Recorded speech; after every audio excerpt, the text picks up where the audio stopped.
تاسو ټولو ته پته ده چې نن سبا په دنیا کې کوم حالات دي د کرونا وایرس باره کې چې هغې ټوله دنیا په لپیټ کې اخیستې ده. په هغې کې زموږ ملکي سطح باندې هم چې دی لکه دا خبره شروع ده چې احتیاطي تدابیر دا به لازمي او د دې صرف علاج هم دغه احتیاطي تدابیر دي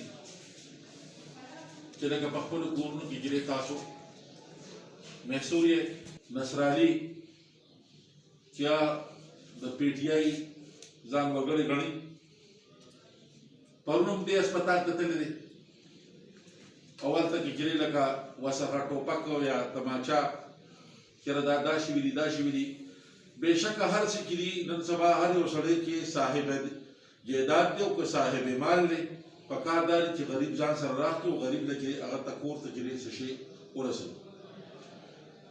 په دې باره کې مونږ ناکهبندۍ چې افسرانو په حکم ډي پي او صاحب چې ناکهبندۍ مونږ ته چې باقاعده چې ایشو شوي دي په هغې ناکهبندۍ باندې تاڼهداران ولاړ دي چې تاسو به چې د یو ګاډي کې د دوه کسونو به سیوا بغیر څه ضرورت هم نه پرېږدئ او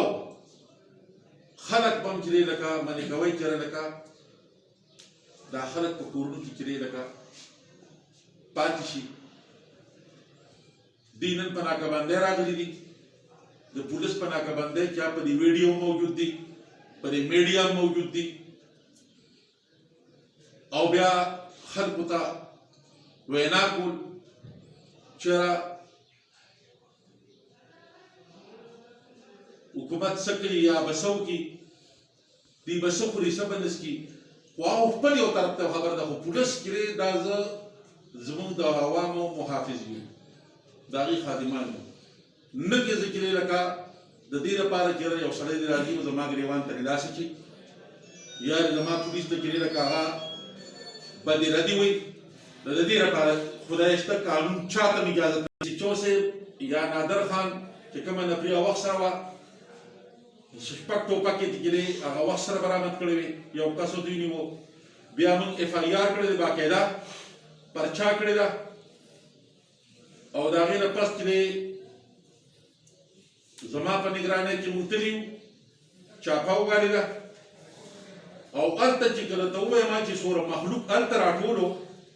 نو په سوونو خلکو چې چا په دیوالونو دانګل چا په کړکو دانګل چا یو خوا دانګل چا بل خوا په پټو کې غرغور شو هسې بار بار چې موږ دا وینا ته دا ووایه چې را دور اسنه بچته یي دا ټول اسنه موږ برابر کړی د څه وختي برابر شوي ده څه اوس موږ د کعبې دوران کې راوړه شپږ تماچې دي 3 کلاشینکوفې دي کالاکوفې دي ورسره دا رایفلې دي بندوقې دي M16 دي دا راته ووایه چې دا ژوند د دې دی